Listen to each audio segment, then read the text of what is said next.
Alright, so I'm here in my kitchen with my Mini-14. I need to prepare to convert my Mini-14 into a California legal model. I purchased this Mini-14 in South Carolina at a gun show. Originally it came with the black synthetic stock and did have the flash suppressor, which apparently in California under the category 3, the flash suppressor with a detachable magazine on the firearm will make it an assault rifle in California. Recently, I've actually upgraded to the ATI Strike Force stock. I went with the ATI as opposed to the Tapco stock because it folds. Okay, so I'm going to be converting this into a California legal model by installing a magazine lock, creating a fixed magazine so that it does not fit into the category 3 assault rifle under California law. Any center fire rifle with a detachable magazine would be considered an assault rifle once it has a flash suppressor, pistol grip, and a few other items on it. So that detachable magazine does make it an assault rifle with my flash suppressor on it. Once I get the magazine lock and create a fixed magazine, and I can still have my pistol grip, and I can still have my flash suppressor on the rifle.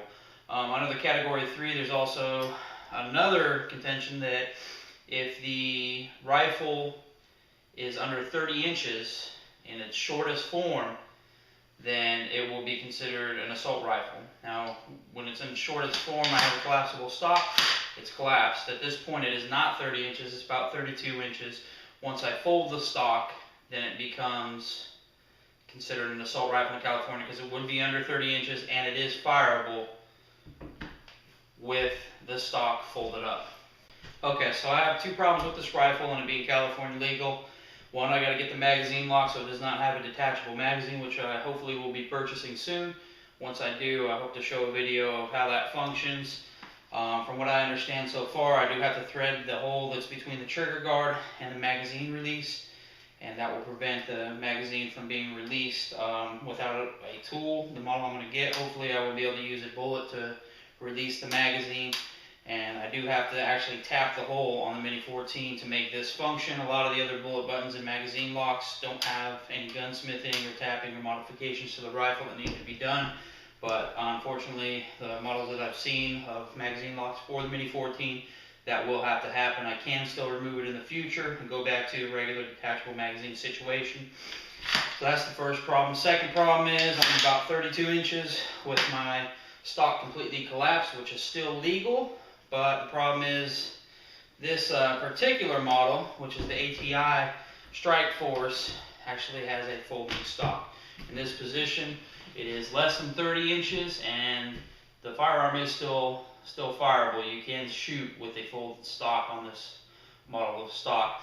Tapco does make a stock, I believe it's called the Intrafuse, that does not fold. Maybe that would have been a better model to go with, but I did want a folding stock so I can fold this thing up, throw it in my pack if I need to, keep it in the vehicle a little bit more securely, be more out of sight and less prone to theft. So now my problem is I gotta go ahead and figure out how to make this thing not fold for California. So hopefully I actually found an easier way to do it than I thought, and I'm going to show you how to do that today. Okay, to make this this particular ATI stock non-foldable, I was hoping that I'd be able to do something that was more permanent. I don't want to damage the stock. I don't want anything that's going to be flimsy. Obviously, I want the stock to be solid when I'm shooting it.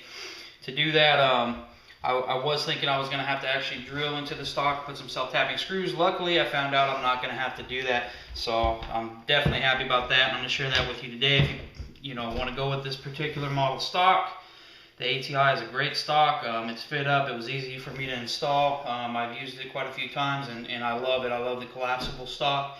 The folding portion of it does make it easy. I can throw it in my truck, stuff like that. I don't plan to shoot it in the folded position, but it is able to fire in the folded position, which makes it illegal or considered an assault rifle in California. So what I'm going to show you here is you can actually remove this piece here. This is the part where it actually locks very solid into the stock, but you push that down, fold it over. Once you pull it back, it pops up and snaps in due to this spring here. You can actually remove this piece here and put some washers in there. That enables it to not be pushed down, which is great. So I take my T15 Torx Torx tool here, throw it on my 1/4" drive ratchet, and I can actually remove this screw here, holding the top portion on.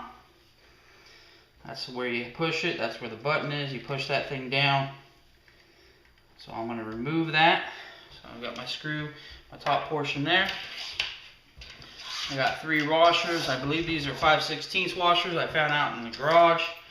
They actually fit fairly snugly, so they're not flopping around. They're not going to look silly when they're on there, which was a big deal to me, made a big difference. Set those on there. They actually fit just about perfect. They come up to the very top of that rod there. I can put my button back on, snug it down, my 1/4" drive ratchet, and that T15 Torx head. Now you can see there's no possible way for this rifle to be folded up. You cannot push this down. It's completely solid, which was important to me. I'd rather not spend time explaining to the police that you can kind of not fold this. I want to make sure it's solid. It will not fold without disassembling it, using a tool basically to remove part of the stock. So it cannot fold up now. You can see it's already in a secured position. All I really did was disable the button here. I may go back and put some Loctite on that screw. If I do, I'm going to go with a blue Loctite, which is more semi-permanent. It'll keep it from loosening up or rattling out, but you can remove it if you need to. I think this is a great solution. I think it creates a California compliant rifle once I have the magazine lock, and obviously I didn't have to damage any of my stock. I didn't have to modify anything permanently. I can go back at any point, pull those washers out, and still have my folding stock, and I can still use my stock and collapse it down to the position that I need to do, and it'll be a California legal Mini-14.